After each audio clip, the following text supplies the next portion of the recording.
Hey folks, it's Jake here at Canadian Cutting Edge. We're looking at another knife by FURAGEAR that I purchased at GearBest. And it's a very good price, well under $20 US. You get a big chunky blade, nice G10 handle, overall weight less than 5 ounces, a fair bit less, well, you'll see. And it fits well in my hand, a lot of different grips. I'm enjoying this knife, and look at the action on this thing. Click. So it just doesn't take an awful lot. Opens well, closes well, nice detent. Well, you want all the details, stick around for the full review coming at you right now.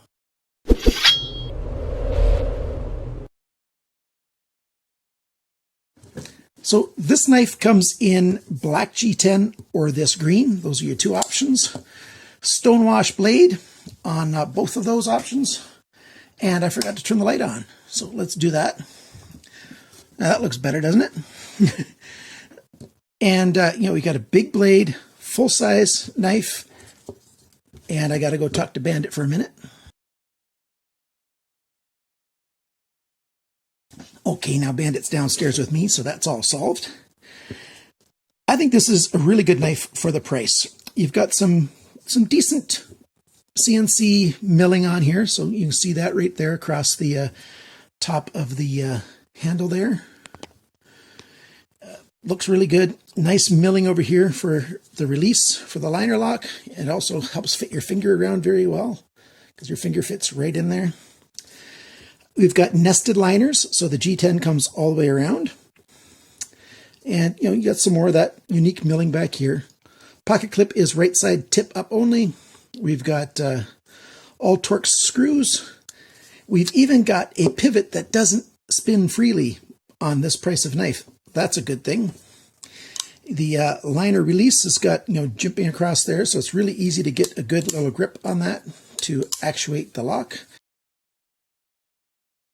With the right or left hand, no problem. And, decent looking pivot. Pocket clip is a little bit lower down the knife handle than I'd like it to be. I'd like it to be, right at the end, because you've got about 3/4 of an inch, about 2 centimeters of the handle sticking out of your pants. Let's show you that. So when you put it in your pants, it holds well, but it's fairly deep. Yeah, so, well, it's not fairly deep. The knife sticks out is what I mean. So, like I said, 3/4 of an inch, 2 centimeters sticking out. It's a dull kind of green color, and the black kind of dull too, so it doesn't shine in your face, but the clip itself is a bit reflective, but it's not too large. So people aren't going to be thinking you've got a huge knife in your pocket. When you pull it out, they'll find out that you've got a full-size knife in your pocket. What kind of grips work with this knife? Well, reverse grip. And the handle's out here still. My hands are large, bordering on extra large, between 9 and 10 in the European glove size scale. You can put your finger forward like this, but I don't recommend it because it's not a forward choil. You might nick your finger there. Good chance you're going to nick your finger right on the end of the blade there. Nice sharpener's choil on the blade here. Saber grind. We've got a clip point. It's 2 steps, so it's flat up here, and then it clips right here down, and then another clip right there. Nice chamfer on the edge, or swedge. So strong tip on this blade, if you take a look at it right there.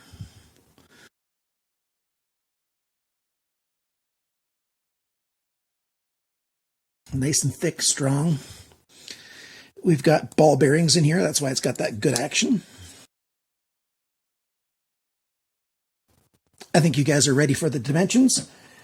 Cutting edge is 9.66 centimeters. That's 3.8 inches. Yep, she's a big knife. The blade length is a little bit less, 3.39 centimeters, 3.7 inches. The thickness of the blade, 3.5 millimeters. That's 0.138 inches. The blade depth is 3.14 centimeters, almost 1.25 inches. The thickness of the edge behind the grind, it's a little bit thick, 0.8 millimeters, 0.031 inches.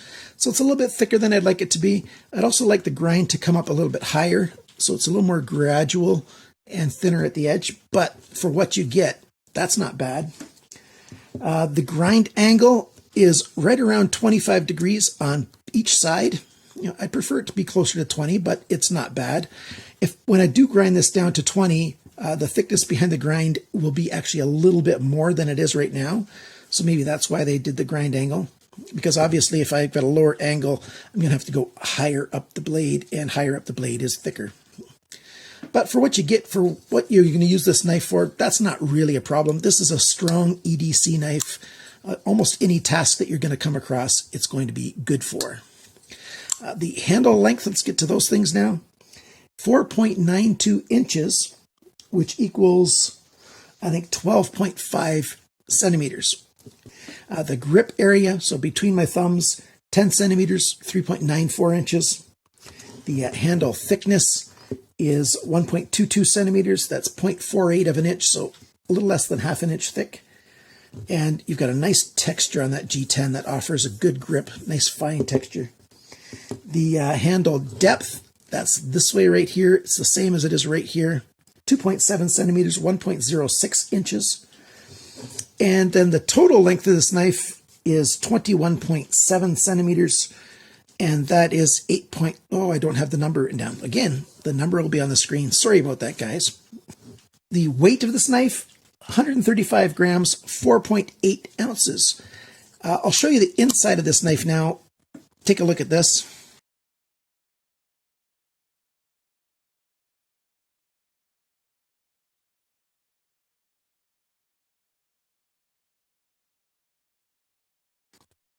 So if they would have skeletonized those handles, it could be even a little bit lighter, but I think they left them intact because of where the balance point would be.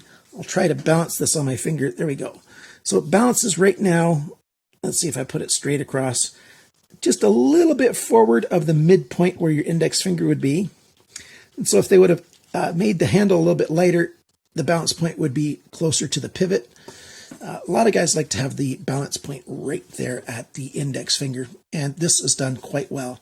You've got a nice little scallop or cutout right here for your thumb to rest in. That's very nice. Your lock bar, the stop pin, is nice. It's a nice thickness. It's not too big, certainly not too thin. Nice open pillar construction, easy to clean this thing. Hourglass shape in there of those two pillars. Very comfortable knife. I like it quite a bit. The nested liners are a good touch, although you can just see the liners on the inside when you look at it that way, but really, really nice. Let's go over some more of the pros and cons. I like the stonewash all over. That's really good touch. The lock is really good. Some people are going to think that this lock arm might be a little bit too thin. I don't think so. It's over a millimeter thick. I think it's 1.3 millimeters thick. That's enough to get a good strong lock. Lockup point is quite good. It's not quite to the halfway point across. So there's lots of life on this lock, and that's a good thing. Action's great. So what are the cons? Well, some people still might want the liner skeletonized, even though it is under 5 ounces and where the balance point would be. I would like a higher flat grind, like I mentioned before. There it says FURAGEAR right there. I'd like that grind to come at least up to there before it hit the flat of the blade. That gives it a little more gradual angle, makes it a better slicer. It sticks out of the pocket a little bit more than I'd like, so some people aren't going to like that. And that's about it. The price for this knife, well, the green one is $18.88 US at GearBest right now. But if you watch this video today, Thursday, $14.99 for the black one.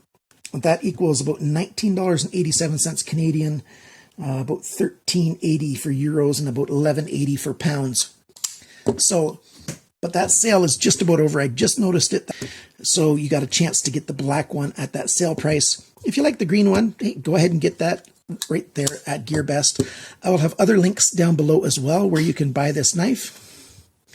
It's, I think it's a good chance for you to get a good, robust budget knife if that's what you're looking for. Of course, it's not perfect, but it's quite good. Let's do a little bit of cutting to demonstrate that. Got some of this green banding here, or belting, whatever you want to call it, a belt. And this is the factory edge. It's not too bad, cuts through that fairly well. I can probably even get it to cut through this internet network cable. So let's give that a try. Let's see if that's possible. Got through that without too much difficulty. You know, once I sharpen that edge, it'll go through a little bit easier. That's 8 wires, 8 copper wires that it went through, plus all the sheathing for all of them. You know, each one's got its individual sheathing. So there you go. It's a good knife. Thanks for watching my video. It's almost the end of the month, so stay tuned for the Patreon giveaway. All my Patreon supporters get their name put into a draw at the end of the month. If you'd like to become a Patreon supporter, patreon.com/CCE. If you want to buy one of these knives, please consider using one of my links. That really helps out my channel as well. We're getting close to September. My wife had her first day at work. She works in the school industry as a teacher's aide, teacher's helper, whatever you want to call it, where you work, where you live. And so we're back into our routine. Thanks for watching, guys. Thanks for liking, sharing, commenting, and subscribing. Remember, always cut towards your chum, not your thumb.